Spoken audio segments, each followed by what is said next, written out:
लगभग 30 वर्षों के बाद एक ऐसा दुर्लभ संयोग बन रहा है जिसे सनातन परंपरा में अत्यंत शक्तिशाली माना गया है। अधिक मास की सोमवती अमावस्या, एक ऐसा दिन जब पुरुषोत्तम मास की कृपा, अमावस्या का कर्म शुद्धिकरण और सोमवार का शिव तत्व तीनों एक साथ जुड़ते हैं। लेकिन सवाल यह है कि यह संयोग इतना विशेष क्यों माना जाता है? क्यों कहा जाता है कि इस दिन की गई प्रार्थना, दान, तर्पण और भगवान शिव की उपासना सामान्य दिनों से कहीं अधिक फलदायी हो सकती है? और क्यों हमारे ऋषि मुनियों ने इस अमावस्या और सोमवार के इस मिलन को केवल एक तिथि नहीं बल्कि आत्मशुद्धि, पितृ कृपा और जीवन में नई शुरुआत का अवसर माना है? आज के इस वीडियो में मैं आपको इस दुर्लभ दिन की पूरी यात्रा पर ले चलूंगा। इसकी कथा, इसका आध्यात्मिक महत्व, अधिक मास से इसका गहरा संबंध, पितरों और कर्मों से जुड़ा इसका रहस्य और वो कार्य जिन्हें इस दिन करना अत्यंत पुण्यदायी माना गया है, ये सब मैं आपको इस वीडियो में बताऊंगा।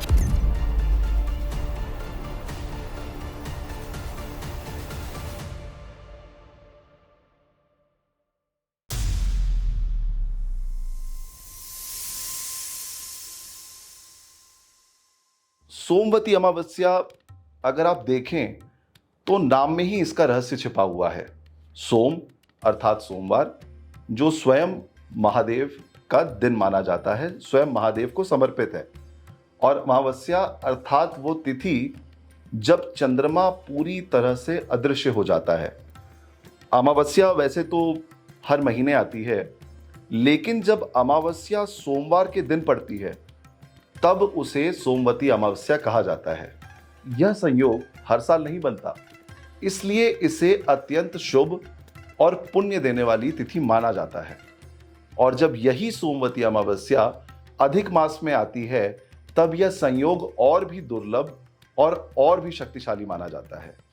सनातन परंपरा में चंद्रमा का संबंध केवल आकाश से नहीं होता, बल्कि हमारा मन, हमारी भावनाओं और आंतरिक ऊर्जा से जोड़ने वाला भी माना गया है चंद्र को। अमावस्या का दिन पुराने बोझ, पुराने कर्मों और भीतर छुपे आपके अंधकार को देखने का समय माना जाता है।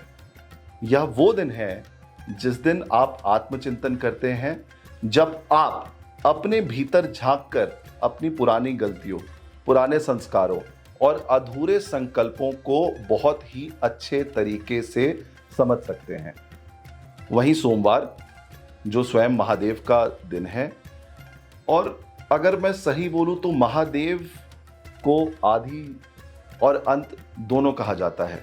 शिव जी अज्ञान का नाश करते हैं और जीवन में नए प्रकाश का मार्ग भी दिखाते हैं। जब अमावस्या का आत्म मंथन, सोमवार का शिव तत्व और अधिक मास की दिव्य ऊर्जा एक साथ मिलती है, तब यह दिन केवल पूजा का अवसर नहीं होता, बल्कि अपने कर्मों को समझने, पितरों को स्मरण करने और आध्यात्मिक उन्नति की दिशा में एक नया संकल्प लेने का महा अवसर भी माना जाता है।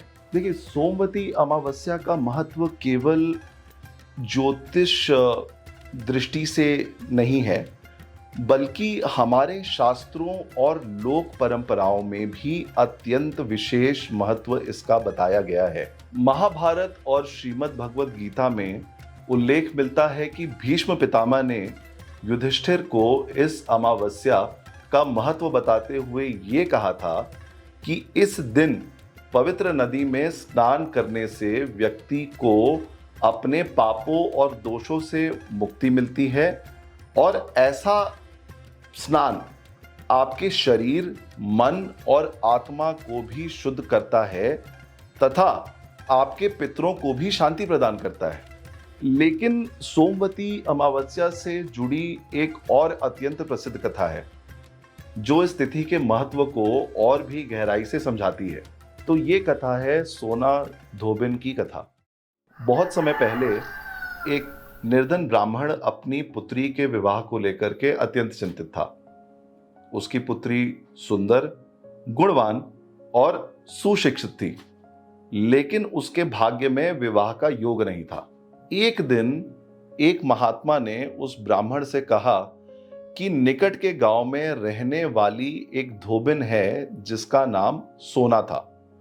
यदि अपना सिंदूर आपकी पुत्री को प्रदान कर दे तो उसके विवाह में आने वाली सभी बाधाएं समाप्त हो जाएंगी। महात्मा की बात सुनकर ब्राह्मण की पुत्री प्रतिदिन प्रातःकाल सोना के घर जाने लगी। जब सभी लोग सो रहे होते थे तब वह घर के सारे कार्य कर देती थी और बिना किसी को बताए वापस लौट आती थी। कुछ दिनों बाद सोना को यह ज्ञात हुआ कि उसके घर के कार्य को कोई और नहीं बल्कि वही ब्राह्मण कन्या कर रही है।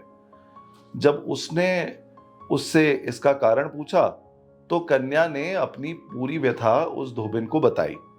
उसकी निस्वार्थ सेवा और समर्पण से प्रभावित होकर सोना ने अपना सिंदूर उस कन्या को दे दिया।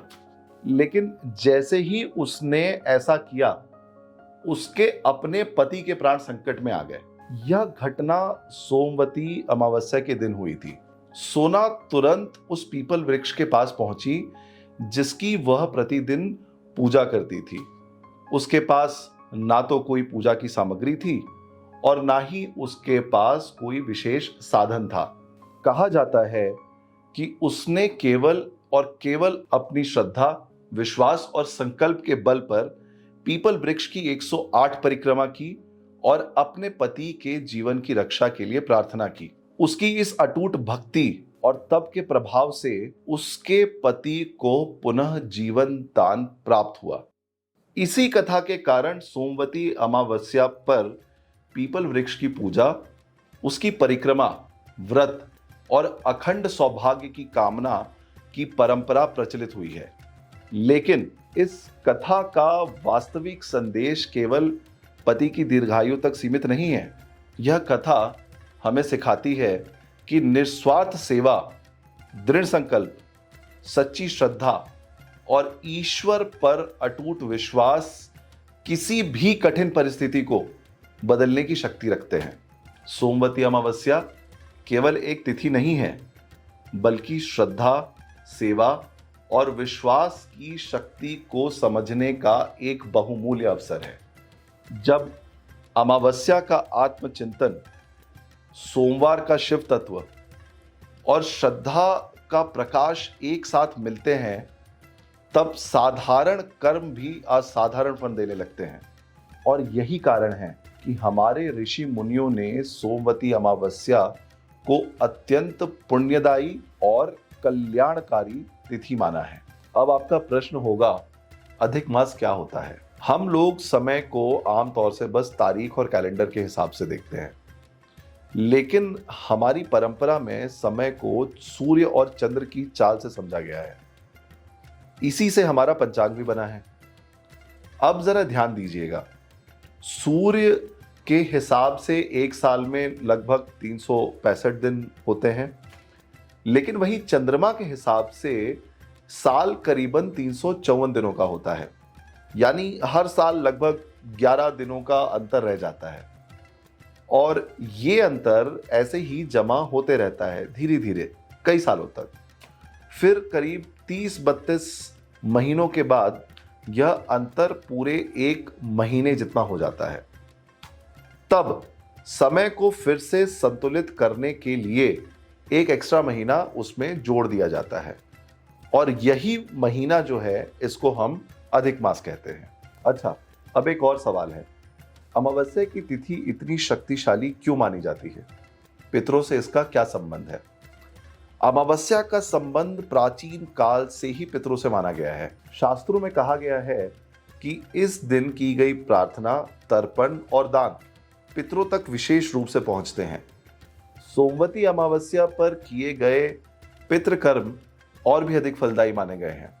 ऐसा विश्वास है कि इस दिन श्रद्धा और भक्ति से की गई प्रार्थना से पितृ प्रसन्न होते हैं और अपने वंशजों को सुख, शांति और आशीर्वाद प्रदान करते हैं। हम सब अपने पूर्वजों की कहानी का अगला अध्याय है। इसलिए सोमवती अमावस्या हमें उनके प्रति कृतज्ञता व्यक्त करने का अवसर प्रदान करता है। सोमवार भगवान शिव को समर्पित है। शिव जी को सृष्टि के परिवर्तन का देवता कहा गया है। वे विनाश भी करते हैं और नई सृष्टि का मार्ग भी प्रशस्त करते हैं। अमावस्या भी एक प्रकार से पुराने चक्र के समापन और नए चक्र के आरंभ का प्रतीक है। इसलिए जब सोमवार और अमावस्या का संयोग बनता है, तब यह हमें याद दिलाता है कि जीवन में हर समापन के बाद एक नई शुरुआत संभव है। यह दिन मन की शुद्धि, शिव की उपासना, जप, ध्यान और आत्मविकास के लिए अत्यंत शुभ माना गया है। और शायद इसीलिए हमारे ऋषियों ने कहा था, हर अमावस्या अंधेरा नहीं लाती। कुछ अमावस्याएं आपको भगवान के और पास ले जाती हैं और निकट ले जाती हैं, और अधिक मास की सोमवती अमावस्या उनमें से एक है। हर हर महादेव। जय श्री हरि।